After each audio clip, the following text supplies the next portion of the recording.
这是我们跟荷兰在台办事处以及文化部、台北书展基金会以及荷兰建筑事务所 MVRDV 共同合作的一个展览。那这个展览原本是在台北书展，然后有一个荷兰主题国展。那这也是台北书展的这个展览第一次移师到这个其他县市来做展出。自从1624年这个荷兰人到台南建立了这个热兰遮堡以来，那让台湾正式的迈入国际贸易的一个版图。那所以是一个值得纪念的一年。所以今年台北书展也特别将荷兰定为一个主题国。策展的一个理念大概就是区分为过去、现在与未来。那在当时的那个年代呢，因为这大航海时期有许多的制图，所以当时有留下了许多航海的地图。那我们也可以在里面稍微找到一些台湾的踪迹。那所以在第一个展区呢，我们是介绍1624。那现在的话呢，这个展览主要是要呈现荷兰当代的一个文学家，所以我们在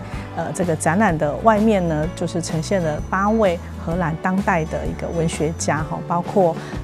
他们最畅销的作者，以及甚至有一位是荷兰的汉学家。那未来呢，其实就是儿童，所以在未来这个展区呢，展出的就是他们的一些亲子的绘本，那以及儿童的文学家。那在这一圈里面，我们也介绍了许多的荷兰当代的一些文学的绘本作家。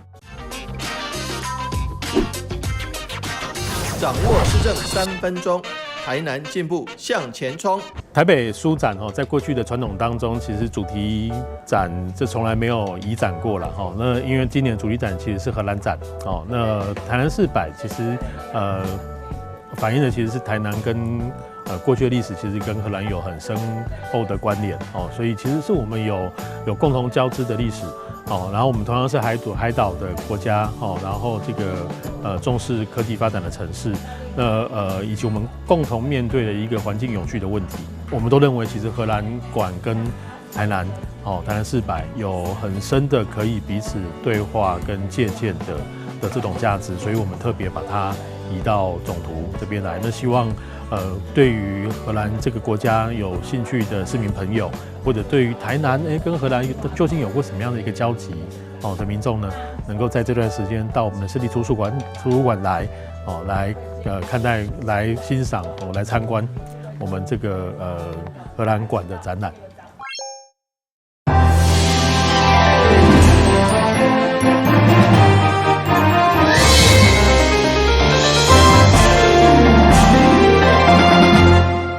另外是本届番薯花4月17日中加台南电新闻，台南立案的寺庙有1600多间，其中49间庙宇有设立香客大楼，大个人拢是家己自由奉献。不过根据法定观光条例，有特定对象的大房，10天内需要申办旅馆登记。因为期限得要到，有宫庙烦恼会被中央纳入管理，所以为陈天辉召开座谈，强调香客大楼无固定的收入，甲旅馆并无同款，要求中央改图管理。每一摆进香条件，拢有来自全台各地信众，较有规模的宫庙，其实拢有香客大楼，伫全台南市内就有49间。有1100多间的膳房，会当休困也是过暝。以信众会添油香，地方质疑有做生意的嫌疑。这种嘛无算盈利啊，有的是职工啊，有的是请来的员工，所以讲，迄拢爱开销啊。我觉得香客大楼都是偏服务性质，并不会是说真的要跟外面的民宿业者削价竞争。法定观光条例有规定，为以盈利为目的。提供特定对象带暝场所，有盈利之实施者，应该爱伫咧修正开始的10天以内，向地方主管机关申请登记为旅馆业。不过，侪宫庙认为，香客大楼无固定的收费，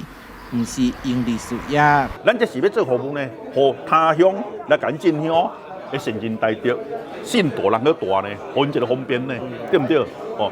你若讲要以咱的迄个生意人来讲，讲我开间饭店，开旅社，靠了自由添，一碗100块。拢是这个添油香，完全甲盈利有无关系。所以这造成着因有一个压力，讲哇，若变成旅馆，安尼因所有拢爱符合着旅馆的条件，安尼迄个部分对因的产生足大的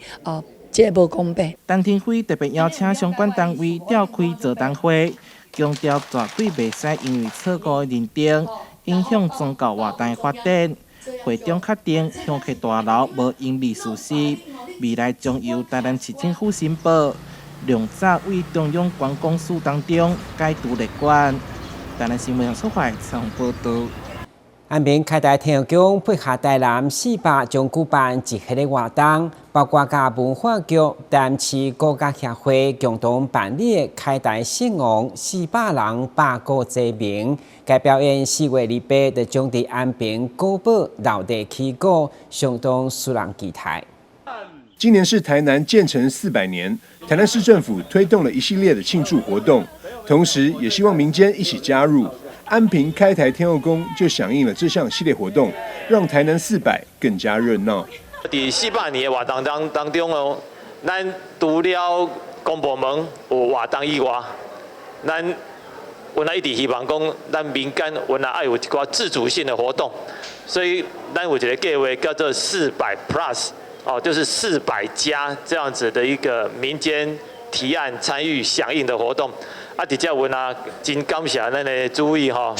天后宫开台天后宫的主委，啊，甲咱迄个古乐协会，啊，甲咱奉天神鼓吼，咱遮所有咱遮老师会，啊，甲咱技术人员吼，迄个支持，咱提出了鼓动台南荣耀世界这样子400人来大家共同来起鼓。鼓动台南荣耀世界系列活动，自即日起到4月28期间，规划了许多有趣的活动内容，包含免费古术学习、古剧展览、龙狮古艺、古乐展演到古乐游行嘉年华等，让安平热闹精彩一整个月。这个办这个鼓动台南吼，迄个要荣耀整个世界，就是要介绍给全世界人知影咱台湾的这个历史，吼真难得啦，吼咱这个迄个活动吼，伫咱台湾开始要诞生的这个开始吼。到咱迄个电成宫吼战鼓吼宣扬的时阵，来收复台湾吼这个时间拢总开始已经有这个400档啊吼真难得吼有人去迄个招着吼全国拢总有400粒鼓吼，伫迄个今年吼这4月28日同时要来起鼓，或者代表咱台湾的这个历史。4月28当天上午11点，在安平古堡将会有400人同场击鼓的震撼场面，同时还有台南400年来的历史人物的走秀表演。下午3点到5点半，所有的演出团体将会在安平的街道上游行表演，用鼓声鼓动台南，让台南荣耀世界。记者张硕维，台南报道。日本知名建筑师魏延武4月11号到6月16日，在台南展出以武干作为主题建筑设计展，而这嘛是建筑师伊伫台湾展出上大规模的体验式展览，而且大家做回来亲近林品牌形象馆免费参观。将建筑用伫自然环境，伫国际真出名的建筑大师魏延武，即摆展览以武干的建筑来面对未来城市设计，希望启发观众用看、用听的、用听的等各种体验的无同感受。该展览将巡回全世界，伫台湾唯一一场就伫台南，其中有一天嘛应邀前往参观，欢迎民众把握机会来欣赏难得的建筑设计展。我们感谢亲近林教育基金会能够这个提供免费的这个展览礼邀大师来到这边，我相信对于提升市民朋友们的艺术涵养，以及对于建筑的一个想象空间，有一个非常大的启蒙跟扩充的效果。那所以说，欢迎大家各位好朋友在接下来的2个月中到6月16日，能够来到我们亲近林博物馆，能够来这边看一看一瞻大师的这个艺术成就，很难得，我们有这样子的机会可以邀请到魏延武老师，然后他特别把这个五感的建筑在世界巡回的展览，让我们可以在台南可以举办。那这个展它非常特别，是它是第一次这么多规模的作品在台湾呈现。然后第二个是它也展出了许多魏老师私底下没有公开的一些画面以及书法。那更难得的是，他把这个展区用五感的方式，不管是视觉、听觉或是整个嗅觉的响应，能够呈现给消费者，所以非常难得可以来到我们台湾台南。该展览伫亲近邻集团教育基金会出席加支持，要让所有民众拢会当免费参观，欣赏大师的艺术结晶。地点就伫东区成山路甲中明路口。不过为了顾虑看展览的品质，是爱先敲电话预约0626022777。但新闻军及采访报道。日前，苏丹红薯家引发食品安全的顾虑，对厝南市北区立林国小配合自然课，将教学生种番仔姜，并制作天然的酱汁，同时结合校内叶仔皮设备，嘛教学生用台语来小解番仔姜的制作影片，并播送给全校的师生了解。校长手提大小无共款的香蕉啊，互学生认捌，过来放入去机器内底流互喙，倒入去碗仔内面，加入糖、盐、沙拉油，煮熟了后，放入去2人牌罐仔内底，无到半点钟，香蕉酱就做好啊。大个香蕉啊，甲细香就一比一混合，啊加一寡调味料。就简单，伫厝里嘛会使家己做。咱做开始是橙红色，你外口的红色的，伊个拢毋是完全是天然的。咱今日教咱日国小的小朋友来做，命做完全天然健康的。日林国小配合自然课程，教学生如何种香蕉啊，家己动手制作香蕉酱。完成了后，学生将所有的香蕉知识进行重点整理，最后入去量影片，用台语录小改影片。有人会讲国家，有人说辣椒的副产品，有人说种辣椒的过程，然后我是说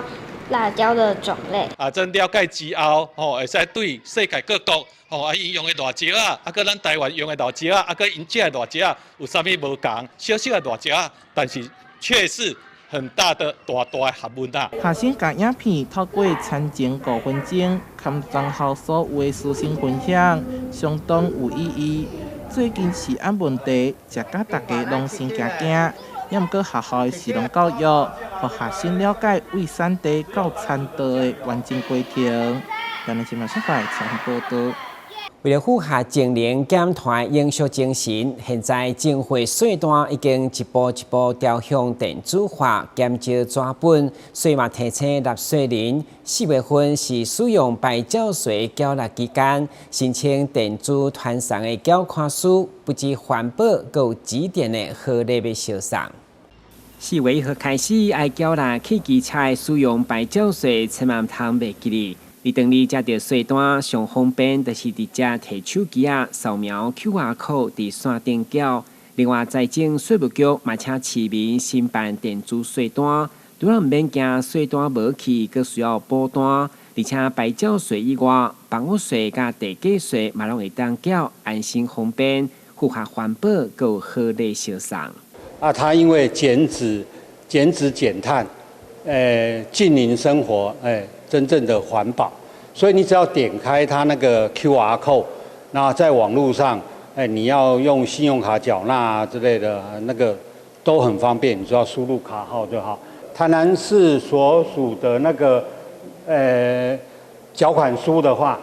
还有那个转账通知书，还有那个证明的话，那由那个财税局送1000点的那个绿点。台南市定期开征的牌照税，还有房屋税、地价税，那你持续用那个电子税单按时缴纳的话，每张税单那个财税局送500点但是以5000点为限也就是10张税单。根据在税局统计，台南府下开征的车辆有71万4千多台，开征的税额有54亿4千多万，其实伫6都的税额是上少。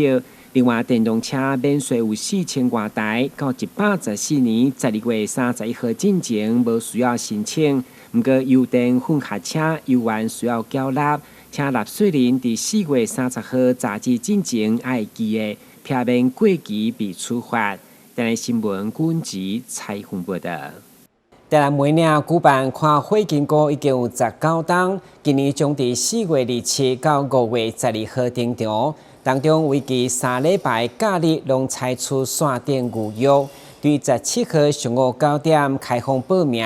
市府表示，除了每年以外，包括白河、南寮等民间嘛主办看火金菇的体验，邀请大家做回来台南体验。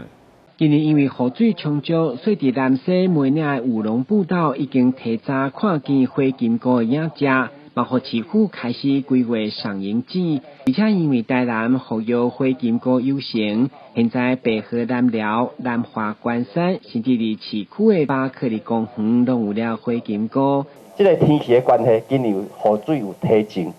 所以顶礼拜拜六礼拜就足侪这个萤火虫造出来。所以现在这个满山满谷的萤火虫，还有这个游客到这个梅岭来赏萤。所以观光旅局除了规划赏萤地图，嘛公告4月17号每年赏萤开始开放线顶报名，为活动正式起跑。市长邀请大家日时小花踅景点泡温泉，暗时再来看火金菇。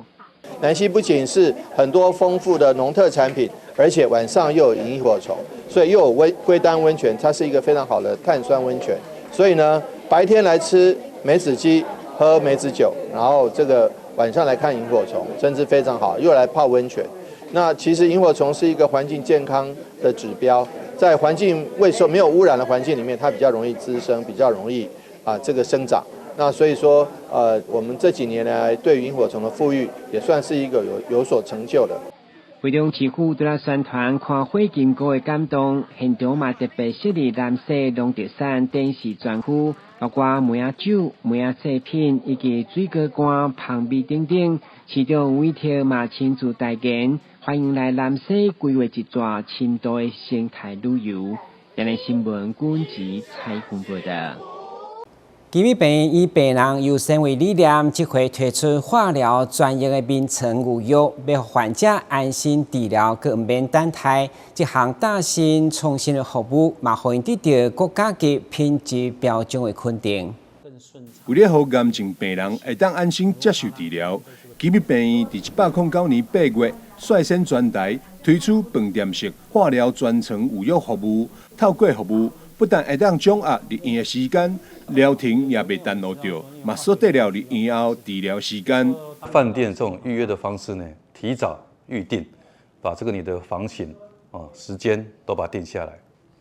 那透过这样一个预约的方式呢，我们可以很准确的让每一个患者呢，可以明确知道他哪天可以住院，哪一天可以出院。那在时间安排上、工作安排上也比较方便。那对整个疗程也不会因此而耽误所以从160人到现在我们这个已经适应一段时间，透过这样一个计划性的出入院，那的确带来很多的好处包括第一个时间可以掌握，那治疗疗程不会被耽搁那另外因为这个疗程的住院是确定的所以我们也可以预开一些检查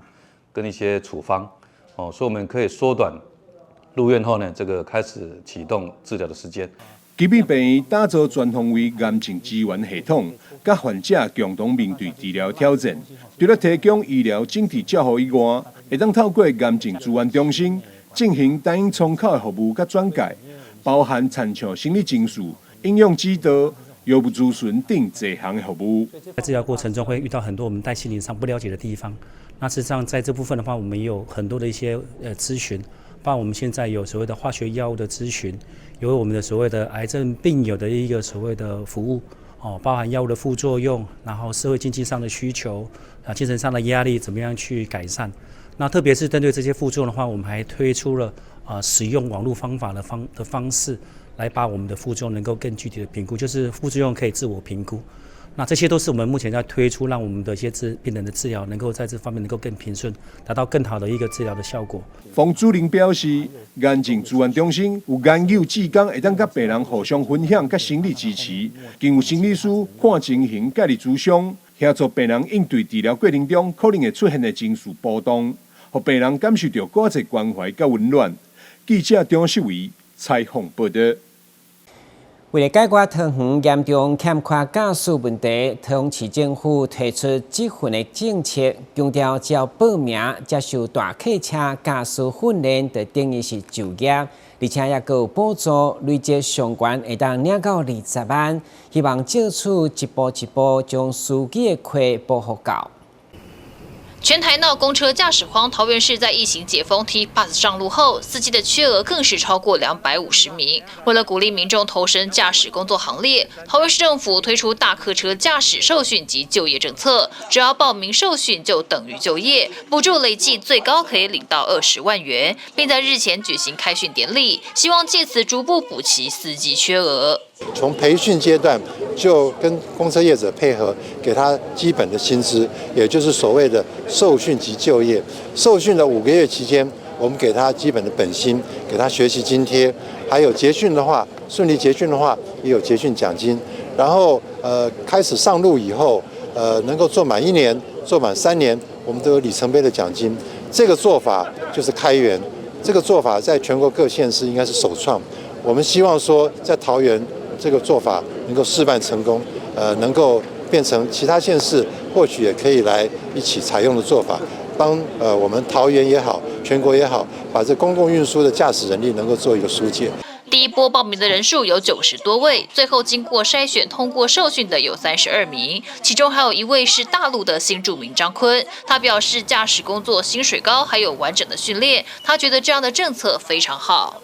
因为我觉得桃园政府提供的这个的话是蛮好的，让我们所谓的新住民在这边的话有一个安定的一个生活环境，然后的话又有补助的情况下，让我们至少生活工作的话都有未来的方向会更好，这样的话安定生活，家庭会比较和睦。为了解决桃园的驾驶荒，桃园市以固本、结缘及开源3个政策因应，补助驾驶员薪资、调整班次，并且推出受训及就业计划，留住人才的同时，也增加员额。我们加码给我们的公车业者补贴他的薪资，让至少现在的公车的驾驶业者的这个人数不要降低，这个我们的固本。另外，在一些比较乘客少的路线、偏远的路线，我们大车换小车，把大车跟大车驾驶挪到比较需要的路线，这个我们叫做节流。第3就是开源，我们设法要去找更多的驾驶的这个人力能够投入。那么，但是呢，毕竟还是很难找，所以我们干脆就从源头开始。桃园市长张善政也建议中央可以开放国道客运使用双层巴士，增加运量，也降低驾驶数量需求。至于开放外籍司机的部分，最重要的就是语言训练。如果有非这个对岸过来的这个新住民的话，我们会给他适当的训练，让他对这个语言对话上面、文字的辨认上面有基本的训练。那么另外呢，国道的客运也是非常的短缺。我们觉得国道上面的这个路途的净空应该足够是可以来行驶双层巴士。如果能够开放双层巴士的话，一部车可以载的这个乘客的数量可以多很多人。但是呢，也是只需要一个驾驶。所以，如果讲这个运输效率的话，我们期待我们的中央交通部可以考虑引进双层巴士。大客车驾驶受训及就业计划，在受训的5个月就能领最高20万元补助，新住民跟原住民最高有25万，职业满1年加码2万元里程碑奖金，3年再加码6万元。预计2年内招募200名新驾驶，合作的驾训班也会全力协助学员通过考试，解决驾驶荒。记者赖伟一桃园报道。感谢收看4月17日的中嘉台南电新闻，我是郭文杰，咱再会。